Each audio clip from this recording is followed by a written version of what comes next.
Stampede in Amsterdam, and Steve Denning is here. So let's use the opportunity to have another interview. Okay, Steve, it's 2 Stampede here in Amsterdam. Well, one of the solutions to wake up the sea level is in the money. That's what they're looking at. But I think, you know, we do have the sea level compensation, and they're making more and more money. And I think delighting your customer, then enriching yourself, will probably not make the shift that we're after. Well, it's true that there is a financial incentives bubble. Harvard Business Review wrote about this in the April issue, and it really is a huge problem that the compensation for the C-suite is totally out of proportion to anything that the C-suite is actually contributing to the company, and totally disproportionate to what the workers are doing. And this certainly is a constraint to an elegant transition, the phase change that we're talking about. So this is a very serious problem. It needs to be addressed. You see a company like Apple, for instance, which is doing many of the things right. You look at the retail stores, they have motivated workers, they have agile work practices, they have self-organizing teams, they have values of supporting the customer, and they really do delight the customer. But because the pay is so disproportionate, when the workers get $25,000 a year and the CEO gets $570 million. $570 million for 1 year. Well, it's a package, so that is for over several years, and it does depend on continuing performance. But the difference between those amounts, you can see that although the workers are inspired by the workplace and they feel fulfilled in the kind of work they're doing, when they interact with customers, they see that customers are delighted, they can see that it's meaningful, they are acquiring personal skills. But what sticks in their throat is, this really is unfair. Yeah, exactly. And so people don't stick around, and so they have a continuing revolving door of employees rapidly leaving. So as a way of running the company on a long-term basis, not really sustainable. And so they will have to do something about it. They are, in fact, beginning to address it.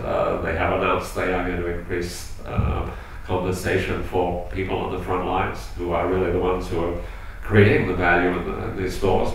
And so that's a move. So they have work to do. But so this is one aspect of the problem that needs to be solved. But a company like Apple is doing so many things right, even though they have this flaw, if you like, this blemish in their record, they are still hugely profitable. Yeah. But other traditional companies, say like GE, which is doing few of the right things, you see similarly grotesque compensation packages for the C-suite.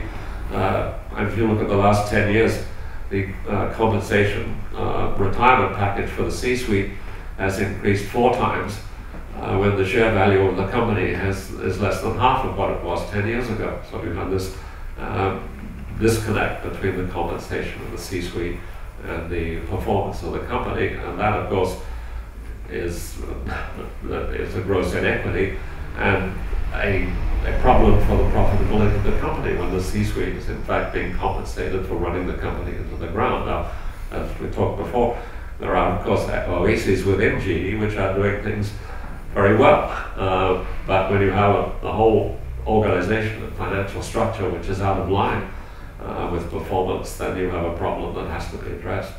So if we say, well, we give the advice to larger companies, delight the customer when they're confronting with the market, then we have that run, but at the same time measure employee happiness and steer yourself on employee happiness, because then the salary bandwidth should shrink, because it makes people unhappy. And to have compensation for the C-suite, which is proportional to the contribution that they're making. These people are being compensated as though they are making massive contributions to society, when in fact they are simply bureaucrats who happen to manage to climb to the top of the ladder within the organization, and they are not adding tremendous value. In the case of some of the big organizations, I said, like GE, they have in fact destroyed half of the shareholder value over the last 10 years, so why should they be compensated in such grotesquely large amounts?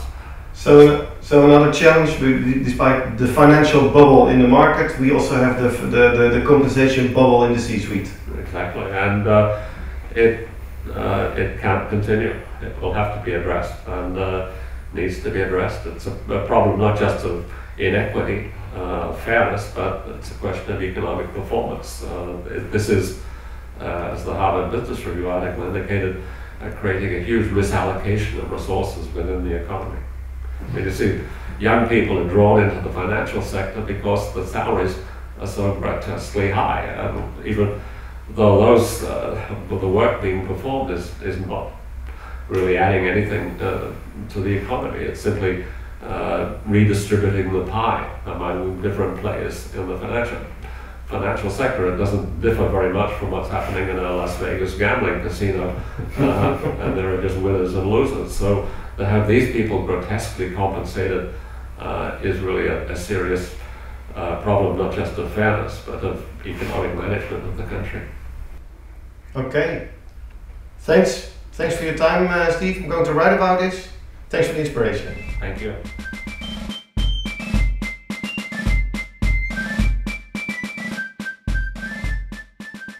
Happiness makes people get up in the morning, or happiness makes customer go back to you as a company. So measuring happiness is really important. You can call it customer delightment. You can do the happiness metric, as Jeff Sutherland describes on his blog, or Henrik Knieberg on his work. This happiness is more important than you think. And especially when we talk about compensation, when we talk about salaries, it's striking. It's very difficult to keep people happy when their bosses earn 10,000s of times than they do themselves. So the bandwidth of salaries involves happiness. And that's simple. So if we look to the future, to the bigger companies, what should they do? Well, I don't know the numbers, but I would say if your C-level guy earns more than 100 times the people that do the actual work, you probably have a problem. So look at this bandwidth, work on it. So make sure that the bandwidth of the lowest salaries and the highest salaries are fair. Because when it's fair, people are happy. And when it becomes unfair, they will be unhappy after a while. So that's my message, I think. But that's my takeaway from the talk with Steve. That happiness is much more than customer delightment. It's also the happiness of your people, and salaries do make a part of that.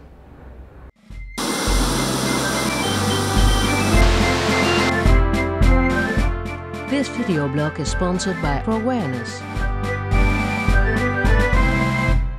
And Frans, have you taped it? Yeah, Rini, it's a wrap. And what do you think about it? Well, this salary thing you talked about and this bandwidth, it worries me, man. Worries? Why? Well, I think everybody's salary should be at least at sea level.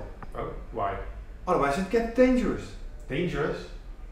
If you go below sea level, you drown.